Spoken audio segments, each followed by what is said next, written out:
Shalom peuple de Dieu. Ce dimanche 11 février, je voudrais partager ensemble avec nous un thème que j'ai intitulé « Le don de Dieu reçu ». De Timothée 1, 6 à 7, je lis pour nous.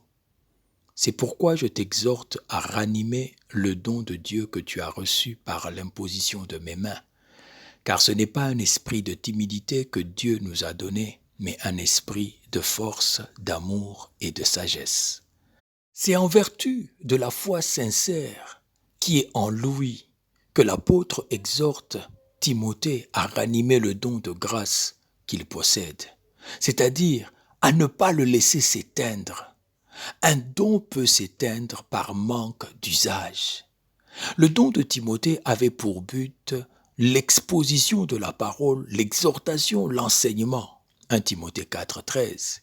Il lui était conféré afin de combattre les enseignements sataniques qui commençaient à s'introduire dans l'Église. 1 Timothée 4, verset 1er. Ce don avait d'autres faces, sans doute, mais était en somme assimilable à celui de pasteur et docteur. Éphésiens 4, 11. Au chapitre 4, 14 de la première épître à Timothée, ce dernier est exhorté à ne pas le négliger. Cela pouvait arriver à cause d'une certaine timidité de caractère qui l'aurait porté à céder devant ceux qui auraient pris occasion de sa jeunesse pour le mépriser et se faire valoir eux-mêmes. Nous devons estimer comme très précieux un don que Dieu nous a départi. Mais nous ne le ferons que dans la proportion où nous ne nous estimerons pas nous-mêmes. Une vraie humilité caractérisera nécessairement celui qui réalise que son don provient uniquement de Dieu.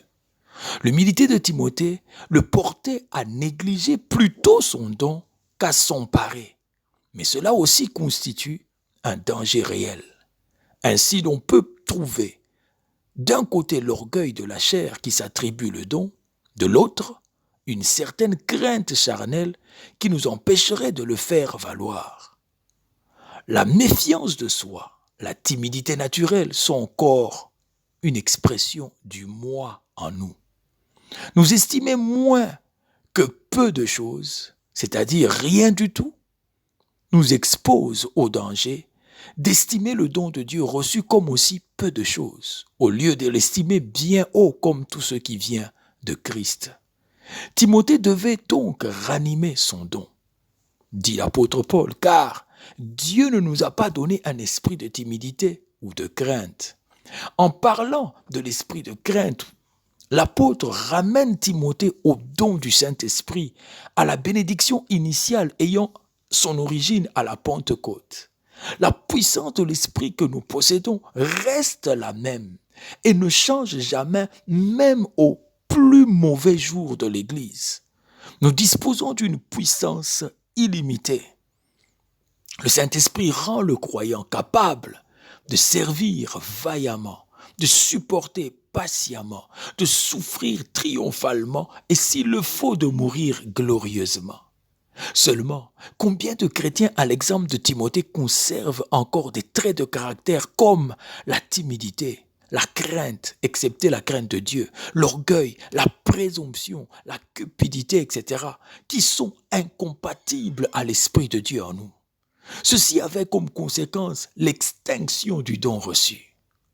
La timidité ou la crainte chez Timothée empêche à l'Esprit de Dieu de l'utiliser comme il faut. Autrement dit, la timidité ou la crainte hésite devant la tâche. La crainte se méfie là où il faudrait la décision, le courage, la foi, la hardiesse qui surmonte les obstacles et qui tient la tourmente de la mer pour non-avenue. Parce que le Seigneur est dans la nacelle avec nous. Nous pouvons placer des obstacles devant l'Esprit de Dieu, le contrister, en sorte qu'il soit obligé de rester inactif.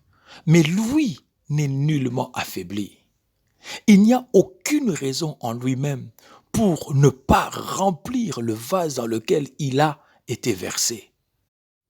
Mais ce que nous allons vivre, c'est plutôt son silence.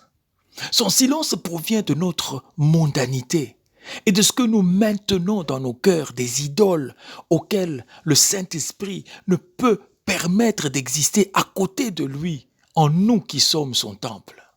Oui, nous n'avons pas reçu un esprit de timidité, de méchanceté, de cupidité, d'orgueil, etc.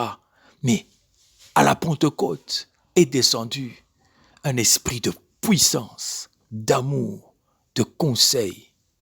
Par là, nous comprenons que ce n'est pas seulement la puissance, c'est aussi l'amour qui caractérise le Saint-Esprit dont nous sommes les vases. Par la puissance seule, les âmes ne sont pas attirées à Christ. C'est l'amour qui les attire. La puissance peut précipiter Satan du ciel. Comme un éclair, elle peut nous assujettir les mauvais esprits, convaincre les contradisants, etc. L'esprit d'amour agit comme un aimant. C'est lui qui dit « Venez à moi, vous qui êtes fatigués et chargés ». C'est lui qui nous ouvre le ciel et y inscrit nos noms pour toujours. Lui qui nous révèle le cœur du Père, le cœur du Fils. Lui qui dit « Aie bon courage, ne crains pas, ne pleure pas ». C'est notre amour pour Dieu qui bannit la crainte et qui fait naître en nous le désir de nous consacrer à Christ. C'est notre amour pour le prochain qui fait que nous acceptions de supporter toutes sortes de persécutions et de riposter par la bienveillance.